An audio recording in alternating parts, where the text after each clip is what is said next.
The role of televisions in shaping public spaces has dramatically evolved over the past half century. Initially starting in private living rooms, televisions became a staple member of the American family. It had cozied up with the mother by having gender-targeted advertisements, captivated the children with entertaining programs, and trumped the father in the social hierarchy of the family. Over time, televisions migrated outside of the home and made their way into public spaces. In these settings, the TV changed from a passive background item into an active, central force that redefines social behaviors and the organization of the public space. The examination of TVs in public spaces, specifically bars, through the lens of ambient media makes it clear that television significantly reshaped the physical and social dynamics of public spaces. Televisions began as a passive feature in private living rooms. It decorated the background of the living room and occasionally brought the family together to watch programs. It was a form of entertainment that did not require constant interaction. When not in use, it could blend in with the rest of the room. As time progressed, the television began to take a more prominent role in the home. Congregating around the TV as a social activity became more popular to the point where many living rooms were rebranded as television rooms. Lynn Spiegel expands on the idea of space configuration in Installing the Television Set, stating, "If television has become a crucial element in our environment, Spiegel approaches it as both an everyday material object and a signifying media that continuously figures and refigures this environment." Spiegel emphasizes the notion that televisions have a dual role as a material object and a medium that is able to influence the people and the places it interacts with. As the TV evolved from a passive background fixture to a central focus of the home, it redefined how social interactions took place. Now, in recent years, television has shifted from a passive background feature to something much more active in our daily public lives. When TVs started showing up in places like restaurants and bars, they were often left on all the time, but still did not demand constant attention. In these public spaces, TVs help set the atmosphere and influence social interactions without people having to actively engage with them. In Ambient Television, Anna McCarthy discusses how TVs in public spaces transform from simply being material objects to media that is able to shape the environment. McCarthy explains, "The quotidian geography of TV in public is composed of sites where commerce and bureaucracy, purpose and drift, routine and event interweave. In these places, as at home, the screen serves site-specific purposes, its placement and use carrying out local tasks and channeling larger socioeconomic forces into the environment." This idea shows that TVs do more than just entertain, they help reinforce cultural norms and social behaviors.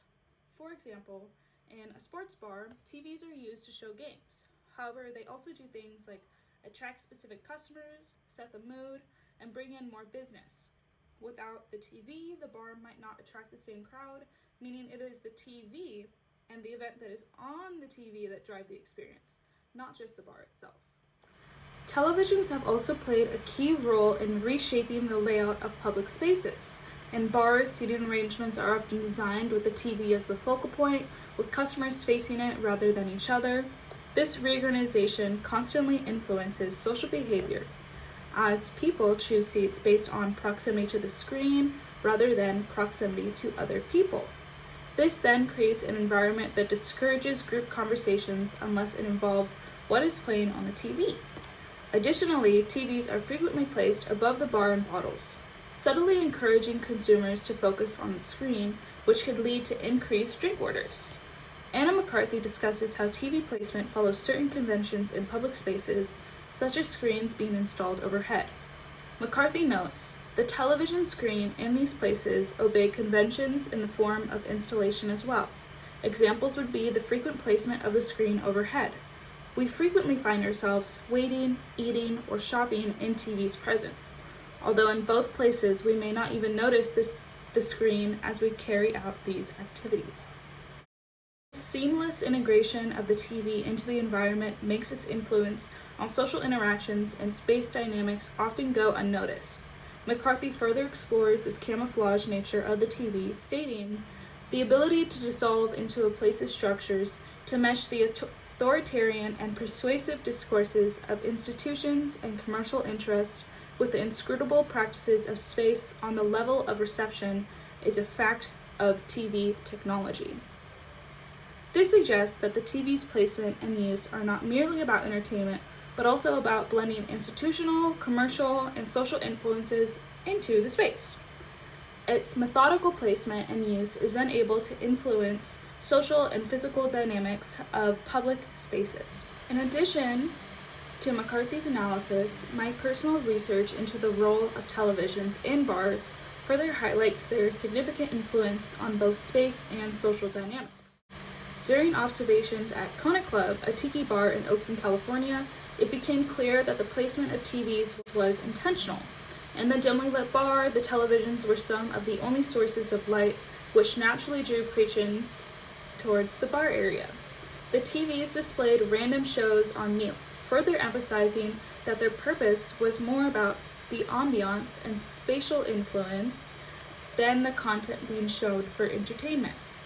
This observation aligns with McCarthy's idea that TVs can channel larger socioeconomic forces into the environment. The strategic placement of TVs in space, like Kona Club, reinforces commercial interests by encouraging customers to gather near the bar, increasing the likelihood of drink purchases. At another bar in San Diego, Peter D's, all the seating was orientated towards the television screens. This arrangement shifted the focal point of the bar from conversations to the screen itself. Most of the patrons seemed more engaged with the screen than with the people around them. Despite going to a bar for drinks, customers often can find themselves entirely absorbed in the television. This causes them to passively consume both their beverages and the content on the screen. Finally, at Dirty Birds, a sports bar and restaurant in La Jolla, California, televisions throughout the establishment, all playing sports games. This consistent focus on sports filtered who was there. Most of the patrons were sports enthusiasts, with many being men wearing team-affiliated clothing and discussing the games on the screens. This example reinforces the idea that televisions can not only influence the behavior of patrons, but also can define the demographic of a space and influence the conversations taking place. In conclusion, televisions have changed from a passive background technology to a powerful instrument that has the ability to influence social and spatial relationships in public spaces. Whether in private settings like living rooms or public spaces like bars, TVs have been able to redefine how people interact with each other and their environment. The placement of the TV and the content played on it has the power to shape the atmosphere, behaviors, physical layout, and social interactions within a public space. Through the lens of Anna McCarthy and Lynn Spiegel, it has become evident that the TV has a dual role of being a material entertainment piece and medium that can easily influence the space it occupies. The influential power of a TV mirrors the modern influence of digital media. Today, the TV is not restricted to a large black box, but is now accessible through smartphones that are taken everywhere.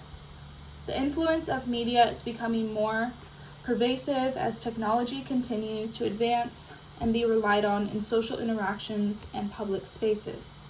This case study has shown that the constant blending of the TV into everyday spatial and social dynamics in both private and public settings continues to influence how people interact with each other and their environment.